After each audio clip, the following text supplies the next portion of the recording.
فن حرب و ضرب کے ماہر تھے۔ ان کے لیے ایک ایک مسلمان کو قتل کرنا اب مشکل نہیں رہا تھا۔ خالد دیکھ رہا تھا کہ مسلمان دو حصوں میں بٹ گئے تھے۔ بڑا حصہ الگ تھا جو اپنے کمانڈر رسول کریم صلی اللہ علیہ وآلہ وسلم سے کٹ گیا تھا۔ چند ایک تیر انداز رسول اللہ صلی اللہ علیہ وآلہ وسلم کے ساتھ تھے۔ یہ وہ صحابہ کرام تھے جو قریش کے حملے کی وجہ سے افراتفری کا شکار نہیں ہوئے تھے۔ ان کی تعداد 30 تھی۔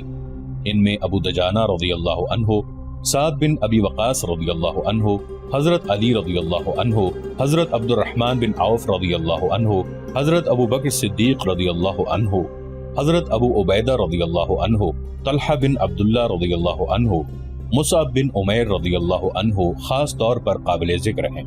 ان 14 خواتین میں سے جو زخمیوں کی دیکھ بھال کے لیے ساتھ آئی تھی، 2 رسول اللہ صلی اللہ علیہ وآلہ وسلم کے ساتھ تھی۔ ایک ام عمارہ رضی اللہ عنہ تھی اور دوسری ام ایمن رضی اللہ عنہ نام کی ایک حبشی خاتون تھی۔ ام ایمن رضی اللہ عنہا آپ صلی اللہ علیہ وآلہ وسلم کے بچپن میں آپ صلی اللہ علیہ وآلہ وسلم کی دایا رہ چکی تھی۔ باقی 12 خواتین ابھی تک زخمیوں کو اٹھانے اور پیچھے لانے اور ان کی مرہم پٹی کرنے میں مصروف تھی۔ خالد رسول کریم صلی اللہ علیہ وآلہ وسلم کو ڈھونڈ رہا تھا، لیکن وہ میدان جنگ میں زیادہ گھوم پھر نہیں سکتا تھا کیونکہ اس کی کمان میں گھڑ سواروں کا ایک جیش تھا جسے اس نے پوری طرح اپنے نظم و نسق میں رکھا ہوا تھا۔ وہ اندھا دھند حملے کرنے کا قائل نہیں تھا۔ اس کا اصول تھا کہ دشمن کی ایسی رگ پر ضرب لگاؤ کہ دوسری ضرب سے پہلے وہ گھٹنے ٹیکتے۔ آج 4 برس بعد جب کہ وہ تنے تنہا صحرا میں جا رہا تھا، اس کے ذہن میں گھوڑے دوڑ رہے تھے، اسے تیر کمانوں کے زناٹے سنائی دے رہے تھے، اس کے ذہن میں مسلمانوں کے نعرے گونج رہے تھے۔ اس کا خیال تھا کہ مسلمان یہ ظاہر کرنے کے لیے نعرے لگا رہے ہیں کہ انہیں موت کا کوئی ڈر نہیں۔ طنز اور نفرت سے اب بھی اس کے ہونٹوں پر مسکراہٹ آ گئی۔ اس نے ارادہ کر لیا تھا کہ وہ زیادہ سے زیادہ مسلمانوں کو قتل کرے گا، قیدی کم ہی بنائے گا۔ اسے ابھی پتہ نہیں چل رہا تھا کہ رسول کریم صلی اللہ علیہ وآلہ وسلم کہاں ہیں۔ اس نے دیکھا کہ ابو سفیان جو بھاگتے ہوئے قریش کو ساتھ لے کر واپس آ گیا تھا، مسلمانوں کے فوج کے بڑے حصے پر حملہ آور ہو چکا تھا اور مسلمان بے جگری سے لڑ رہے تھے۔ مسلمانوں نے اسے اپنی زندگی کا آخری معرکہ سمجھ کر شجاعت و بے خوفی کے ایسے مظاہرے کیے کہ کثیر تعداد قریش پریشان ہو گئی۔ یہ صورتحال دیکھ کر خالد آگ بگولا ہو گیا۔ اس نے اپنے سواروں کو مسلمانوں پر حلہ بولنے کا حکم دیا۔ اس نے تلوار نیام میں ڈال لی اور برچھی ہاتھ میں لے لی۔ اس نے مسلمانوں پر عقب سے حملہ کیا۔ اس نے برچھی سے مسلمانوں کو چن چن کر مارا۔ اس کی برچھی جب کسی مسلمان کے جسم میں داخل ہوتی تو وہ چلا کر کہتا، میں ہوں ابو سلیمان۔ ہر برچھی کے وار کے ساتھ اس کی للکار سنائی دیتی، میں ہوں ابو سلیمان۔ آج 4 برس بعد جب وہ مسلمانوں کے مرکز مدینہ کی طرف چلا جا رہا تھا تو اسے اپنی ہی للکار سنائی دے رہی تھی، میں ہوں ابو سلیمان۔ اسے یاد نہیں آ رہا تھا کہ اس کی برچھی کتنے مسلمانوں کے جسموں میں اتری تھی۔ وہ رسول اللہ صلی اللہ علیہ وآلہ وسلم کو بھول گیا تھا۔ تھوڑی دیر بعد اسے پتا چلا کہ مسلمان اپنے نبی صلی اللہ علیہ وآلہ وسلم کی کمان سے نکل چکے ہیں اور اکرمہ مسلمانوں کے نبی صلی اللہ علیہ وآلہ وسلم کی طرف چلا گیا ہے۔ حقیقت بھی یہی تھی کہ رسول اللہ صلی اللہ علیہ وآلہ وسلم کی کمان ختم ہو چکی تھی اور معرکے کی صورتحال ایسی ہو گئی تھی کہ آپ صلی اللہ علیہ وآلہ وسلم مسلمانوں کو اثر نو منظم نہیں کر سکتے تھے، لیکن آپ صلی اللہ علیہ وآلہ وسلم اپنی اور اپنے ساتھیوں کی جان بچانے کے لیے میدان جنگ سے نکلنا بھی نہیں چاہتے تھے۔ حالانکہ صورتحال ایسی تھی کہ پسپائی کے علاوہ کوئی چارہ نہ تھا، لیکن آپ صلی اللہ علیہ وآلہ وسلم کسی بہتر پوزیشن میں جانے کی کوشش کر رہے تھے۔ آپ صلی اللہ علیہ وآلہ وسلم کو معلوم تھا کہ قریش آپ صلی اللہ علیہ وآلہ وسلم کو ڈھونڈ رہے ہوں گے اور آپ صلی اللہ علیہ وآلہ وسلم کے گروہ پر بڑا شدید حملہ ہوگا۔ آپ صلی اللہ علیہ وآلہ وسلم ایک پہاڑی کی طرف بڑھنے لگے۔ آپ صلی اللہ علیہ وآلہ وسلم کے ساتھیوں نے آپ صلی اللہ علیہ وآلہ وسلم کو اپنے حلقے میں لے رکھا تھا۔ آپ صلی اللہ علیہ وسلم تھوڑی ہی دور گئے ہوں گے کہ اکرمہ نے اپنے گھڑ سواروں سے آپ صلی اللہ علیہ وسلم پر حملہ کر دیا۔ قریش کے ایک پیادہ جیش کو کسی طرح پتہ چل گیا کہ رسول کریم صلی اللہ علیہ وآلہ وسلم پر اکرمہ نے حملہ کر دیا ہے، تو قریش کا یہ پیادہ جیش بھی آپ صلی اللہ علیہ وآلہ وسلم کے گروہ پر ٹوٹ پڑا۔ آپ صلی اللہ علیہ وآلہ وسلم کے اور آپ کے کسی ایک بھی ساتھی کے بچ نکلنے کا سوال ہی ختم ہو گیا تھا۔ آپ صلی اللہ علیہ وسلم کے 3 ساتھیوں نے اور ان 2 خواتین نے جو آپ صلی اللہ علیہ وآلہ وسلم کے ساتھ تھیں، آپ صلی اللہ علیہ وسلم کے گرد گوشت پوست کی دیوار کھڑی کر دی۔ خالد کو یاد آ رہا تھا کہ رسول اللہ صلی اللہ علیہ وآلہ وسلم جسمانی طاقت کے لحاظ سے بھی مشہور تھے۔ اس کا سب سے بڑا ثبوت یہ تھا کہ آپ صلی اللہ علیہ وسلم نے عرب کے مانے ہوئے پہلوان رکانہ کو 3 بار اٹھا اٹھا کے پٹخا تھا۔ اب میدان جنگ میں ان کی طاقت کے ایک اور مظاہرے کا وقت آ گیا تھا۔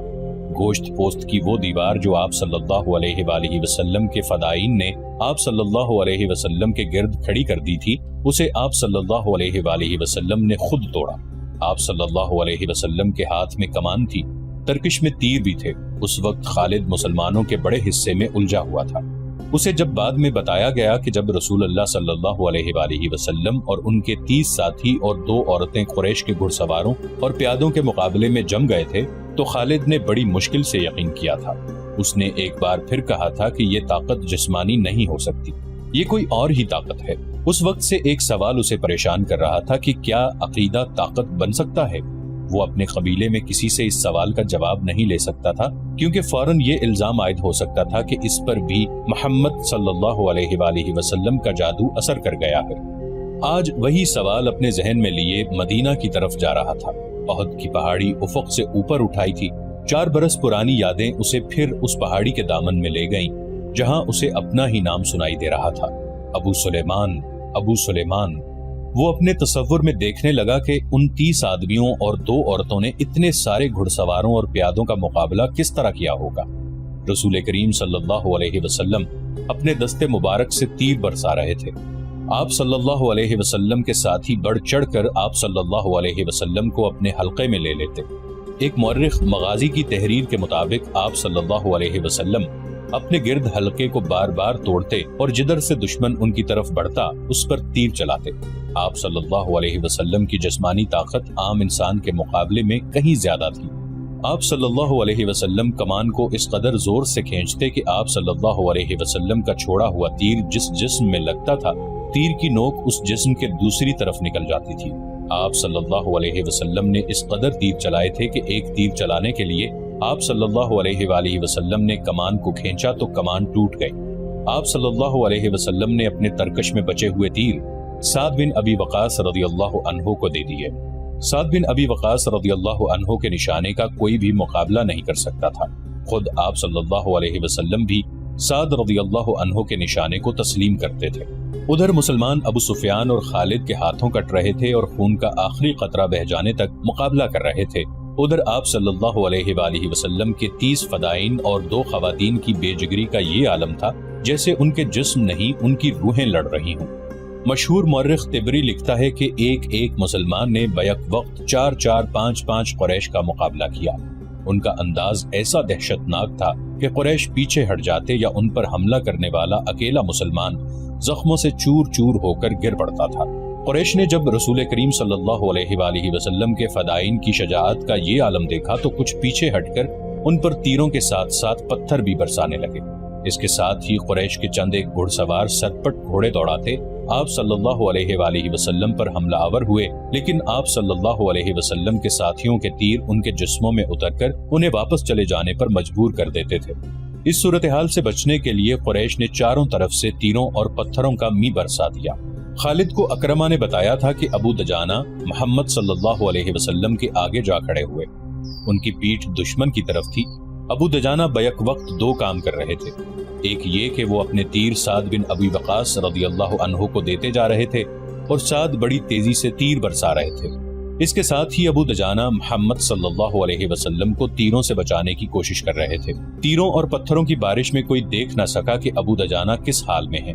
جب ابو دجانہ گر پڑے تو اس وقت دیکھا کہ ان کی پیٹھ میں اتنے تیر اتر گئے تھے کہ ان کی پیٹھ خار پشت کی پیٹھ لگتی تھی۔ رسول اکرم صلی اللہ علیہ وسلم کو بچانے کے لیے آپ صلی اللہ علیہ وسلم کے کئی ساتھیوں نے جان دے دی، لیکن اکرمہ اور اس کے گھڑ سواروں اور پیادوں پر اتنی دہشت طاری ہو چکی تھی کہ وہ پیچھے ہٹ گئے۔ قریش تھک بھی گئے تھے۔ رسول کریم صلی اللہ علیہ وسلم نے اپنے ساتھیوں کا جائزہ لیا۔ ہر طرف خون ہی خون تھا، لیکن زخمیوں کو اٹھانے اور مرہم پٹی کرنے کا موقع نہ تھا۔ دشمن ایک اور حلہ بولنے کے لیے پیچھے ہٹا تھا۔ مجھے قریش کے ایک اور آدمی کا انتظار ہے۔ رسول اکرم صلی اللہ علیہ وسلم نے اپنے ساتھیوں سے کہا، کون ہے وہ یا رسول اللہ صلی اللہ علیہ وسلم؟ آپ صلی اللہ علیہ وآلہ وسلم کے ایک صحابی نے پوچھا، کیا وہ ہماری مدد کو آ رہا ہے؟ نہیں، آپ صلی اللہ علیہ وسلم نے فرمایا وہ مجھے قتل کرنے آئے گا، اسے اب تک آ جانا چاہیے تھا۔ صحابی نے پوچھا لیکن وہ کون ہے؟ ابی بن خلف، آپ صلی اللہ علیہ وسلم نے فرمایا۔ ابی بن خلف رسول اکرم صلی اللہ علیہ وآلہ وسلم کے کٹر مخالفین میں سے تھا۔ وہ مدینہ کا رہنے والا تھا۔ اسے جب پتا چلا کہ رسول اللہ صلی اللہ علیہ وسلم نے نبوت کا دعویٰ کیا ہے تو ایک روز وہ آپ صلی اللہ علیہ وآلہ وسلم کے پاس آیا اور اس نے آپ صلی اللہ علیہ وسلم کا مذاق اڑایا۔ آپ نے تحمل اور بردباری سے اسے اسلام قبول کرنے کی دعوت دی۔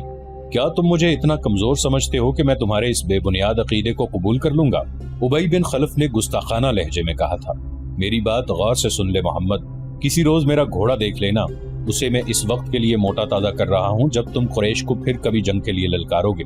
اب بدر کے خواب دیکھنے چھوڑ دو، میں اسی گھوڑے پر سوار ہوں گا اور تم مجھے میدان جنگ میں اپنے آمنے سامنے دیکھو گے، اور میں اپنے دیوتاؤں کی قسم کھا کے کہتا ہوں کہ تمہیں اپنے ہاتھوں قتل کروں گا۔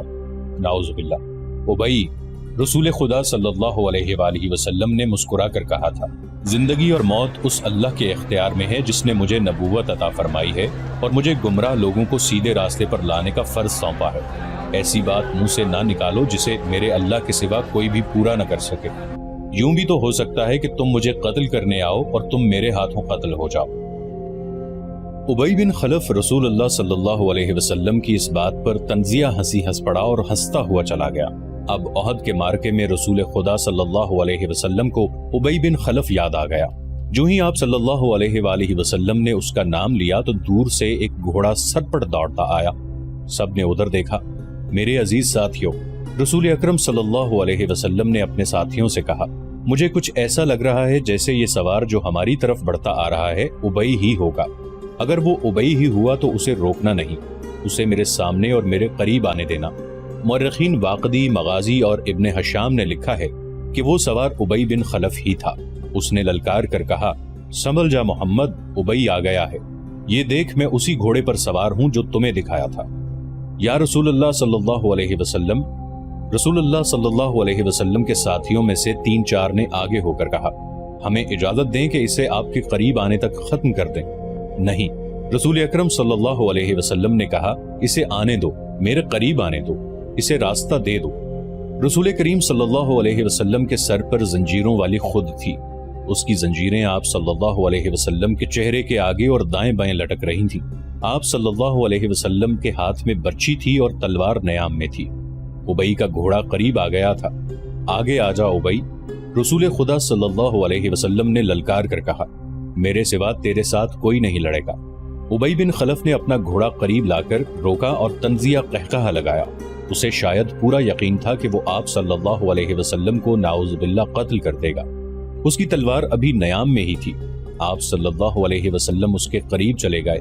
وہ بڑے طاقتور گھوڑے پر تھا اور آپ صلی اللہ علیہ وسلم زمین پر۔ اس نے ابھی تلوار نکالی ہی تھی کہ آپ صلی اللہ علیہ وسلم نے آگے بڑھ کر اور اچھل کر اس پر برچھی کا وار کیا۔ وہ وار بچانے کے لیے ایک طرف کو جھک گیا لیکن وار خالی نہ گیا۔ آپ صلی اللہ علیہ وسلم کی برچی کی انی اس کے دائیں کندھے پر ہنسلی کی ہڈی سے نیچے لگی۔ وہ گھوڑے سے گر پڑا اور اس کی پسلی ٹوٹ گئی۔ مورخ لکھتے ہیں کہ رسول خدا صلی اللہ علیہ وسلم کا وار اتنا کاری نہ تھا کہ ابی جیسا قوی ہیکل آدمی اٹھ نہ پاتا۔ رسول خدا صلی اللہ علیہ وسلم اس پر دوسرا وار کرنے کو دوڑے۔ وہ گھوڑے کے دوسری طرف گرا تھا، اس پر شاید دہشت طاری ہو گئی تھی، یا آپ صلی اللہ علیہ وسلم کا وار اس کے لیے غیر متوقع تھا۔ وہ اٹھا اور اپنا گھوڑا وہیں چھوڑ کر بھاگ گیا۔ وہ چلاتا جا رہا تھا، محمد نے مجھے قتل کر دیا ہے، اے اہل قریش، محمد نے مجھے قتل کر ڈالا۔ قریش کے کچھ آدمیوں نے اس کے زخم دیکھے تو اسے تسلی دی کہ اسے کسی نے قتل نہیں کیا، زخم بالکل معمولی ہیں۔ لیکن اس پر نہ جانے کیسی کیفیت طاری ہو گئی تھی کہ اس کی زبان سے یہی الفاظ نکلتے تھے، میں زندہ نہیں رہوں گا، محمد نے کہا تھا کہ میں اس کے ہاتھوں قتل ہو جاؤں گا۔ مورخ ابن حشام نے یہاں تک لکھا ہے کہ ابی نے یہ الفاظ بھی کہے تھے، اگر محمد مجھ پر صرف تھوک دیتا تو بھی میں زندہ نہ رہ سکتا۔ جب احد کا معرکہ ختم ہو گیا تو ابی قریش کے ساتھ مکہ روانہ ہو گیا۔ راستے میں انہوں نے پڑاؤ کیا تو ابی مر گیا۔ خالد کو آج 4 برس بعد وہ وقت کل کی بات کی طرح یاد آ رہا تھا۔ اسے یقین تھا کہ مسلمانوں کو اہل قریش کچل کر رکھ دیں گے، لیکن مسلمان جس طرح جانیں قربان کر رہے تھے اس نے خالد کو پریشان کر دیا۔ یوں لگتا تھا جیسے مسلمان پیادوں سے